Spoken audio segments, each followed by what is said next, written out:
大家好，欢迎来到我们的频道。我们的频道主要是讲健康生活与饮食的，希望大家会喜欢。妈咪你在看什么？我在看上个月30号 CI 发布的一篇消费者报告，它主要是讲10种有风险的召回食品。妈咪你可以说说吗？好的，没问题。但是因为我们的视频时间有限，所以我就分成3期来聊一聊吧，希望观众朋友们见谅哦。这篇消费者报告呢，对近年来与最严重的召回和疾病爆发有关的食品进行了排名，并提供了有关如何保持安全的建议。Sherry Jenkins 从他家附近的杂货店购买了现成的三文治，吃了之后第2天他感觉到不适、腹痛、腹泻、发烧和肌肉酸痛。经过1周的病情恶化和紧急就医后，他被确诊患有败血症，这是一种危及生命的感染，并住院了几天。根据他在2022年2月对洋葱供应商 ProSauce 提起的诉讼，公共卫生官员最终确定他的疾病是由沙门氏菌引起的。沙门氏菌是一种经常与食物中毒有关的细菌，并将其追溯到他的三明治中的生洋葱。该诉讼于去年8月达成庭外和解。该公司的洋葱是2021年召回约4000万磅的一部分，最终与39个州的1000多种疾病有关。每年有4800万人患上沙门氏菌、李斯特菌、大肠杆菌或其他细菌或病毒引起的疾病，大多数人在经历几天的折磨后自行康复，但每年有近13万人住院，3000人死于食物传播疾病。5岁以下的儿童、老年人和怀孕或免疫力系统衰弱的人处于最高风险。为了调查与这些类型疾病最经常有关的食品，消费者报告的食品安全专家查看了从2017年到2022年的食品召回和食物传播疾病爆发情况，分析了疾病控制和预防中心、食品药品监督管理局和农业部的数据。他们重点研究了广泛消费的食品，这些食品因细菌污染而被召回。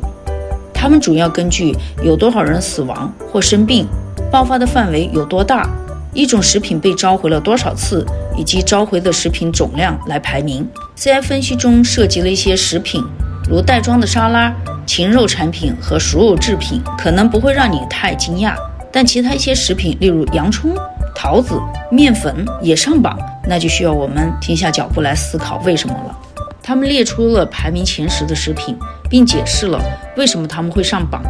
还解释了行业和监督机构为解决问题所做的努力。最重要的是给出了如何保持安全的建议。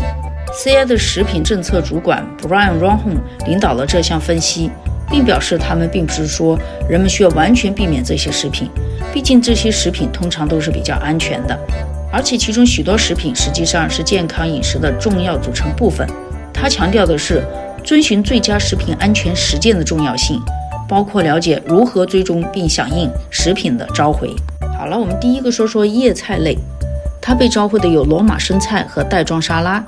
它被召回的原因是含有大肠杆菌和李斯特菌。分析显示呢，绿色蔬菜引发的疫情导致的死亡人数最多，召回和疫情爆发的次数第2多，事实上有50起，而鸡肉、火鸡和碎牛肉加起来只有30起。Ronhon 说，一个可能的罪魁祸首是加州和亚利桑那州的农田被用来灌溉的受污染的水，那里的大部分生菜都是在美国种植的。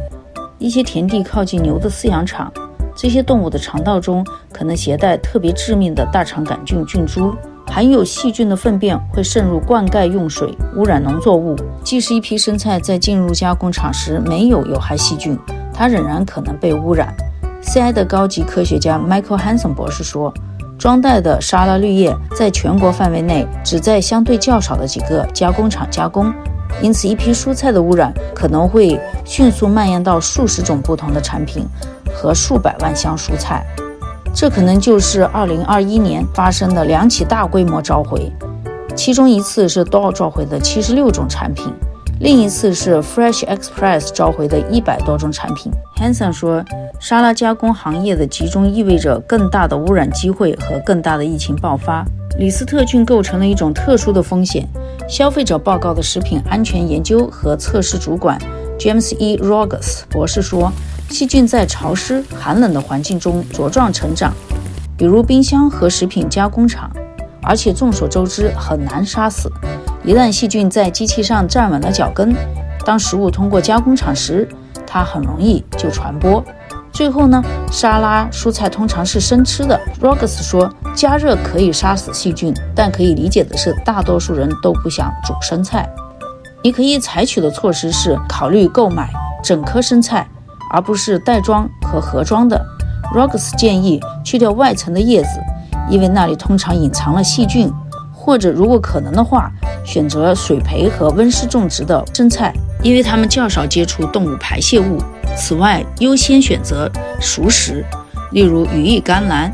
或瑞士甜菜，而不是生食。特别是如果你有食物中毒并发症的高风险，或者和高风险人群一起生活，包括免疫系统受损、孕妇或老年人。